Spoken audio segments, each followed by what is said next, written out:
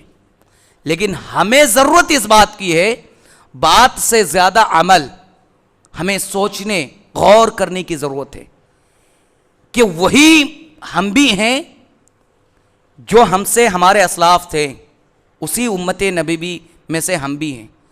ان کے حکومت 800 سال تک چلی اور آج ہم پانی کے لیے ترس رہے ہیں. ہم اپنے گھر میں سکون کی زندگی بسر کرنے کے لیے ترس رہے ہیں. وجہ کیا ہے؟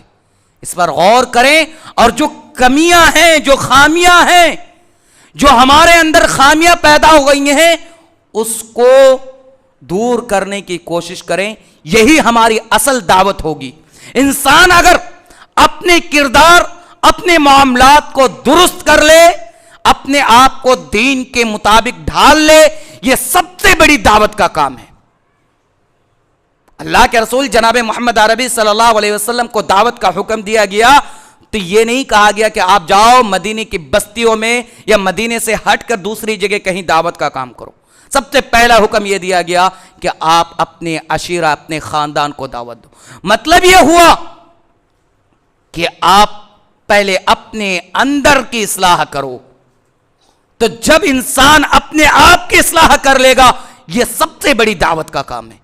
اور انسان جب اپنے آپ کی اصلاح کر لے گا، اپنے اندر وہ اخلاق، وہ کردار پیدا کر لے گا، انسان خود بخود ان کے راستے پر آنے کے لیے تیار ہو جائے گا.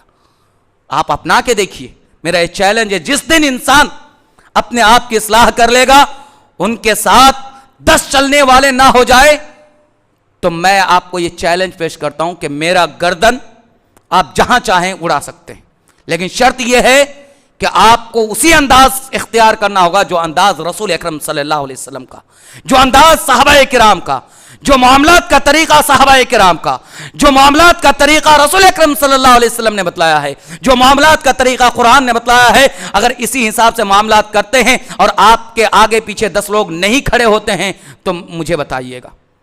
اللہ رب العالمین سے دعا ہوں کہ اللہ تعالی ہمیں اور آپ کو صحیح معنوں میں کتاب و سنت کے مطابق عمل کرنے والا بنائے، کتاب و سنت کی پیروی کرنے والا بنائے، شیطان کی جال سے ہمیں اور آپ کو بچنے کی توفیق عطا فرمائے. آمین. اے الہ العالمین، جو مسلمان پریشان ہیں، جو مسلمان بیمار ہیں، اللہ انہیں شفائے عاجلہ کاملہ عطا فرما، ان کی پریشانیوں کو دور کر دے. اے الہ العالمین، جو مسلمان اس دنیا سے رخصت ہو گئے، اللہ ان کی مغفرت فرما، انہیں جنت الفردوس میں جگہ عطا فرما. الہ العالمین، جو مسلمان قرض دار ہیں، اللہ ان کی قرض کی ادائیگی کے لیے کوئی سبیل عطا فرما. الہ العالمین، ہمیں صحیح معنوں میں کتاب و سنت کو سمجھنے اور اس پر عمل کرنے والا بنائے. الہ العالمین، جب تک ہم جیے اللہ کے حکم، اللہ کی فرما برداری، رسول اکرم صلی اللہ علیہ وسلم کے بتلائے ہوئے طریقے اور اسلام پر جئیں، اور جب ہماری وفات ہو الہ العالمین حالت ایمان پر اور شرک سے بیزاری، شرک سے دور رہ کر، شرک سے اپنے دامن کو خالی رکھ کر اللہ آپ سے ملاقات ہو. الہ العالمین ہماری دعا کو قبول فرما.